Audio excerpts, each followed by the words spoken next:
Ito po yung ubos na tas nagbili kayo. Bumili kami. Ilan na nga lang kami dito? Hindi, dito ay nasa 200 million pa yung inventory. Pero ma'am, ilan na yung bahay dito? Maraming bahay doon sa gitna. Pero dito parang wala. Ito yung office. Ito. Dito wala pang bahay pero sold na yan. Ito, sold na rin yan. Ma'am, ito ba yung sinasabi mong bulaklak? Iba. Ito, yan. Ito, tinayo namin customize. Mga customized houses. Tapos yun yung duplex na Yung duplex ginawa ko. ayun. Para, Model house. Ito Ito yung clubhouse. Tapos Yung ito yung room. clubhouse. Yung clubhouse May under pool din renovation. po yan. Meron din. Pero renovation kami. Ito, yan, mga bahay dito. Punta kami na.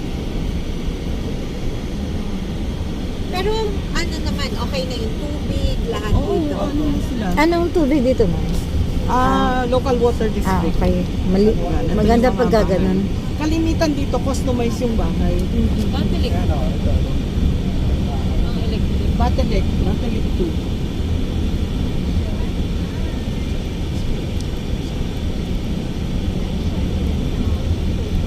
Sulat kami at saka 11 hectares to. 11 hectare. May space here dito. 15 na rin dito. 15 din. Ano pong pinakamalit na lote, ma'am? Dito 180. 180 square Yung meter. kita mo yung mga bahay doon. Ma'am, ito hanggang dito kayo? Ito, open space to. Open space yan. Nilagyan muna namin ng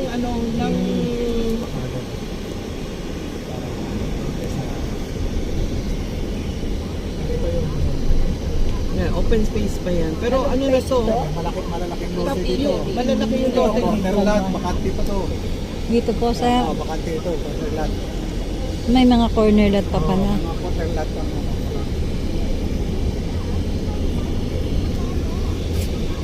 Ito, 216 square meters. Ito, 216 square meters. Malaki yung tingkat ng lote dito, kaya hindi naman pa-resize na. Kasi pag i-resize mo, Dadalawa na lang silang customer. Isang lote. Pagka ganun, gano'n. Dapat magtapat eh. Oo. Pwede yun. Yung laking lote. Ito, Malaking 216 dito, subdivision. 216 square meters to.